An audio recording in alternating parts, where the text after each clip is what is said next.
आज है 28 मई 2024 दिन मंगलवार। Welcome back to clean news UP. चलिए देखते हैं उत्तर प्रदेश की 25 फटाफट बड़ी खबरों को। बुंदेलखंड एक्सप्रेसवे पर लगेंगे सोलर पैनल, पैदा होगी 450 मेगावाट एनआर।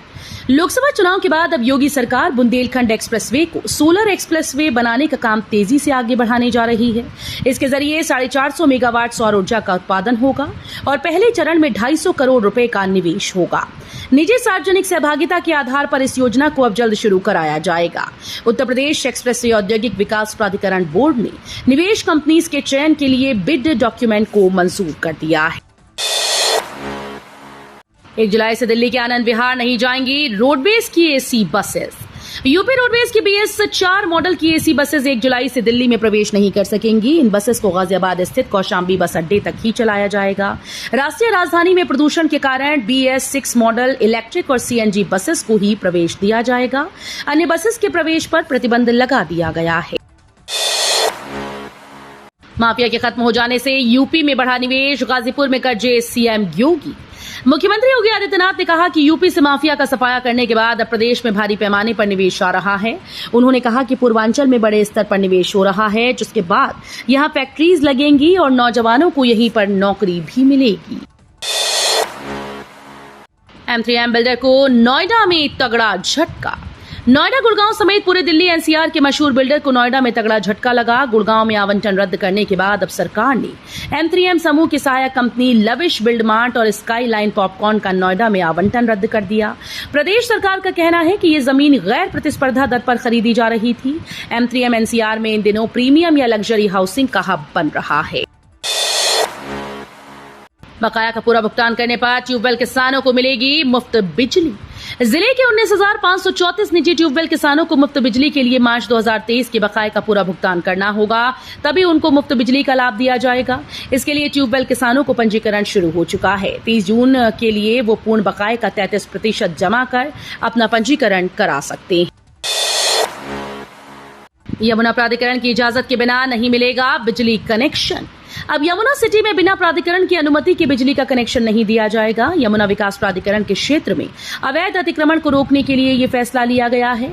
अगर कहीं पर भी बिजली कनेक्शन देना है तो उससे पहले प्राधिकरण की इजाजत लेनी होगी। CEO की इजाजत के बिना किसी भी कंपनी या घर के लिए बिजली का कनेक्शन नहीं मिलेगा। जेवर एयरपोर्ट के बीच में बनेगा air cargo terminal. Noida international airport का लगभग पूरा काम हो चुका है। अक्टूबर 2024 से ही इसे शुरू किया जा सकता है। वहीं एयरपोर्ट को बेहतर कनेक्टिविटी और एयर कार्गो सुविधाओं से जोड़ने के लिए एक और महत्वपूर्ण परियोजना शुरू कर दी गई। यमुना प्राधिकरण ने जेवर खादर और चांदहट स्टेशन के बीच रेलवे लाइन पर एक अलग एयर कार्गो टर्मिनल बनाने की योजना बनाई।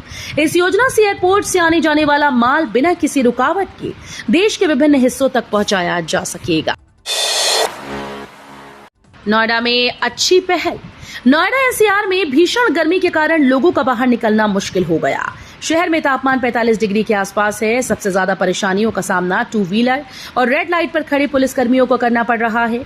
ऐसे में नोएडा ट्रैफिक पुलिस ने 2 व्हीलर और ट्रैफिक पुलिसकर्मी के लिए खास पहल की। हर के व्यस्त चौराहों और लाल बत्ती वाले क्षेत्रों पर ग्रीन नेट लगाया जा रहा है, जिससे रेड लाइट और यातायात ठहराव के दौरान पुलिसकर्मी और आमजन तेज धूप से बच सके। जेवर एयरपोर्ट की साइट पर पहुंचेंगे यूपी के मुख्य सचिव। उड़ान भरने से पहले लेंगे जायजा। जेवर में बना रहे नोएडा इंटरनेशनल एयरपोर्ट का काम लगभग पूरा हो गया है। इस एयरपोर्ट को बनने के बाद दिल्ली NCR को दूसरे शहरों से जुड़ने का मौका मिलेगा। बेहतर कनेक्टिविटी के साथ कई परियोजनाएं धरातल पर उतरेंगी। यमुना प्राधिकरण लगातार जेवर एयरपोर्ट के काम को जल्द से जल्द खत्म करने में लगा हुआ है, तो ये एयरपोर्ट उत्तर प्रदेश सरकार का अहम मुद्दा बना हुआ है। मिली जानकारी के मुताबिक 2 जून को उत्तर प्रदेश के मुख्य सचिव दुर्गा शंकर मिश्र जेवर एयरपोर्ट की समीक्षा करने के लिए आएंगे। अब QR कोड से होगी शिकायत, चंद मिनटों में समाधान करने आएगी टीम। उत्तर प्रदेश राज्य औद्योगिक विकास प्राधिकरण ने अपने औद्योगिक क्षेत्रों में बिजली और निर्माण कार्यों से जुड़ी समस्याओं के समाधान के लिए एक नई पहल की। इसके तहत ग्रेटर नोएडा के 5 औद्योगिक सेक्टर्स में 3,327 बिजली के खंभों और सिविल वर्क के 6 महत्वपूर्ण स्थानों पर QR कोड लगाए गए हैं। मेडिकल कॉलेजेस के शिक्षक से लेकर प्रधानाचार्य तक का ब्यौरा तलब। कार्यवाहक प्रधानाचार्य के भरोसे चल रहा काम। उत्तर प्रदेश के मेडिकल कॉलेजेस पर लाखों रुपए का जुर्माना लगने के पीछे एक बड़ी वजह नियमित प्रधानाचार्य का न होना है। ज्यादातर कॉलेज कार्यवाहक प्रधानाचार्य के भरोसे चल रहे हैं। कई कार्यवाहक प्रधानाचार्य ऐसे भी हैं जो इसकी योग्यता भी नहीं रखते। ऐसे में आशंका है कि नेशनल मेडिकल काउंसिल इस पर भी सवाल उठा सकती है। ऐसे में अब सभी कॉलेजेस का नए सिरे से ब्यौरा मांगा गया है। एकेटीयू में छात्रा 29 मई तक भर सकेंगे परीक्षा form. Doctor APJ Abdul Kalam प्राविधिक विश्वविद्यालय ने परीक्षा फॉर्म भरने की अंतिम तिथि को बढ़ा दिया है। विद्यार्थी अब 29 मई तक परीक्षा फॉर्म भर सकेंगे। एकेटीयू के सत्र 2023-24 की सम सेमेस्टर परीक्षा के पहले चरण की परीक्षा में शामिल होने के लिए परीक्षा फॉर्म भरने और परीक्षा शुल्क जमा करने की अंतिम तिथि को बढ़ा दिया गया। परीक्षार्थी अब 29 मई तक परीक्षा फॉर्म और परीक्षा शुल्क भर बाद जमा कर सकते हैं। इसके पहले ये तिथि 25 मई थी। एक साल के पोस्ट ग्रेजुएशन में शोध कार्य जरूरी। राज्य विश्वविद्यालय एवं मंडल के संबद्ध 703 कॉलेजेस में 1 वर्षीय परास्नातक की पढ़ाई होगी। राष्ट्रीय शिक्षा नीति 2020 के तहत इस साल से स्नातक 4 वर्षीय पाठ्यक्रम में प्रवेश होंगे। फिर 1 वर्षीय पीजी कोर्स शुरू किए जाएंगे। परास्नातक कोर्स के लिए राज्य विश्वविद्यालय पाठ्यक्रम संशोधित कर रहा है। छात्र छात्राओं को परास्नातक में शोध कार्य अनिवार्य रूप से करना होगा। सरकार बनते ही खत्म होगी अग्निवीर योजना, सेना में देंगे पक्की नौकरी, बोले अखिलेश। समाजवादी पार्टी के अध्यक्ष अखिलेश यादव ने सोमवार को गाजीपुर में कहा कि 4 जून के बाद जब दिल्ली में सरकार बनेगी तो सबसे पहले अग्निवीर व्यवस्था खत्म की जाएगी। फौज में होने वाली भर्ती बढ़ाने का काम करेंगे और पक्की नौकरी और पक्की वर्दी पहनने को मिलेगी। अखिलेश ने कहा कि हमारा नौजवान जो पक्की नौकरी और वर्दी पहनना चाहता था उसको आधी अधूरी नौकरी अग्निवीर की दी।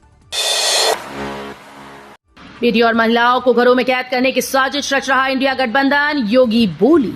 उत्तर प्रदेश के मुख्यमंत्री योगी आदित्यनाथ ने विपक्षी इंडिया गठबंधन पर निशाना साधते हुए सोमवार को आरोप लगाया कि ये गठजोड़ देश में शरिया कानून लागू करके महिलाओं और बेटियों को घर में कैद करने की साजिश रच रहा है। आदित्यनाथ ने मऊ की घोसी लोकसभा क्षेत्र से भाजपा के सहयोगी सुहेल देव भारतीय समाज पार्टी के प्रत्याशी अरविंद राजभर के पक्ष में आयोजित एक जनसभा में कहा कि इंडी गठबंधन से सावधान रहने की जरूरत है। पुरानी गाड़ी से नई में हो जाएंगे रिप्लेस, वीआईपी नंबर को लेकर बड़ी राहत। वाहनों में वीआईपी नंबर के शौकीन के लिए राहत की खबर है। आरटीओ की पोर्टेबल स्कीम के तहत अब 1 लाख रुपए में मिलने वाले वीआईपी नंबर लोगों को 1/4 कीमत यानी 25,000 रुपए में मिल जाएंगे। इस स्कीम में वो नंबर आएंगे जिनका पंजीकरण 3 साल से अधिक पुराना होगा। इस स्कीम के तहत यदि किसी के 2 पहिया या 4 पहिया वाहनों में वीआईपी नंबर है और दूसरी नई गाड़ी खरीदने पर उसी पुराने नंबर की चाहत है तो वाहन मालिक को अपने पुराने नंबर का उल्लेख करते हुए आरटीओ में आवेदन करना होगा। ग्राम पंचायतों में अब किसान पाठशाला, सरकारी योजनाओं के प्रति होंगे जागरूक। उप कृषि निदेशक यशराज सिंह ने बताया कि प्रथम चरण में इतने जनपदों में कृषि पाठशाला शुरू होने जा रही है। कृषि विभाग के कर्मचारियों की ट्रेनिंग पूर्ण हो चुकी है। 104 कर्मचारियों को इसकी जिम्मेदारी सौंपी गई। ग्राम पंचायत स्तर पर कृषि पाठशाला का आयोजन किया जाएगा। कार्यक्रम 27 मई से लेकर 6 जून तक सतत चलाया जाएगा। यूपी के 2140 स्कूल्स में फंस सकती है शिक्षकों की सैलरी। उत्तर प्रदेश के 2140 परिषदीय प्राथमिक, उच्च प्राथमिक और कंपोजिट विद्यालयों के शिक्षकों और कर्मचारियों के मई महीने का वेतन भुगतान फंस गया। इन स्कूल्स के प्रधानाध्यापक तय समय में मानव संपदा पोर्टल पर हाजिरी लॉक करना भूल गए। बेसिक शिक्षा विभाग की नई व्यवस्था के तहत हर महीने की 21 से 23 तारीख तक शिक्षकों और कर्मचारियों की हाजिरी ऑनलाइन लॉक की जाती है। मऊ में सीएम योगी का विपक्ष पर हमला। सीएम योगी आदित्यनाथ ने कहा कि माफिया सब मिट्टी में मिल गए, समाजवादी की नकारात्मक सोच को कामयाब नहीं होने देंगे। ये तालिबानी कानून लाना चाहते हैं, भारत के संविधान का अपमान है, ऐसा नहीं होने देंगे।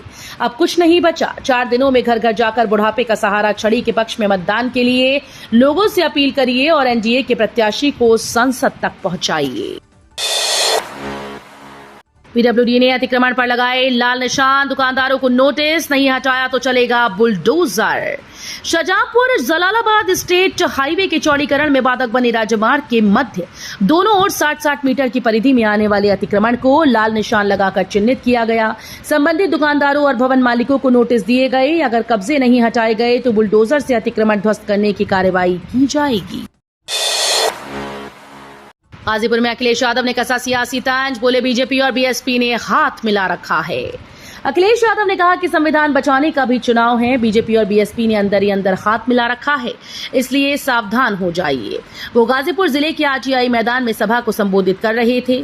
उन्होंने कहा कि भाजपा सरकार ने एम्बुलेंस की सर्विस को भी बर्बाद कर दिया। कड़ी सुरक्षा में कोर्ट पहुंचे इरफान, बोले मैं जिंदा हूं, फिर चला फैसला, 3 जून को होगी सुनवाई। कानपुर के जाटबाव आगजनी मामले में एमपी एमएलए सेशन कोर्ट का फैसला एक बार फिर से टल गया। कोर्ट ने अब फैसले के लिए 3 जून की तारीख दी। आगजनी मामले के मुख्य आरोपी सपा विधायक इरफान सोलंकी को महाराजगंज जेल से कड़ी सुरक्षा में कानपुर लाया गया। इस दौरान एमपी एमएलए सेशन कोर्ट के विशेष न्यायाधीश सत्येंद्र नाथ त्रिपाठी ने फैसले के लिए दोपहर 3 बजे का समय निर्धारित किया। अग्निवीरों के लिए आयकर विभाग ने बदला फॉर्म, बहादुरों के बड़े लाभ के आसार। आयकर विभाग ने आईटीआर फॉर्म 1 में अहम बदलाव किया है, जिसका सीधा असर अग्निवीरों पर होगा। फॉर्म में नया खंड धारा सीसीएच को शामिल किया गया, जिसके जरिए अग्निवीर अपने सेवा निधि कोष पर कर कटौती का लाभ उठा सकते हैं। विभाग के अनुसार ये धारा उन व्यक्तियों को कर कटौती का लाभ उठाने की अनुमति देती है जो अग्निपथ योजना में नामांकन करते हैं और 1 नवंबर 2022 को या उसके बाद अग्निवीर कोष में राशि जमा करते हैं। इस बदलाव को समायोजित करने के लिए आईटीआर फॉर्म 1 को अपडेट किया गया है।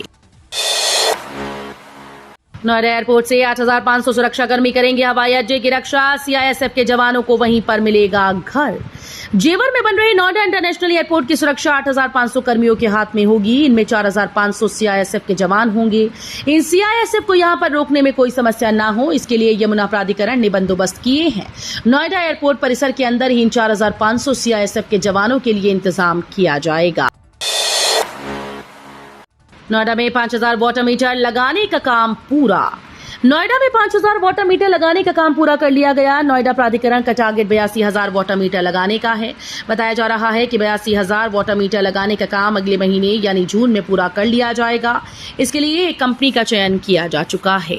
तो ये थी आज की 25 फटाफट बड़ी खबरें। अगर आपको न्यूज पसंद आई हो तो वीडियो को लाइक और शेयर जरूर करें। धन्यवाद।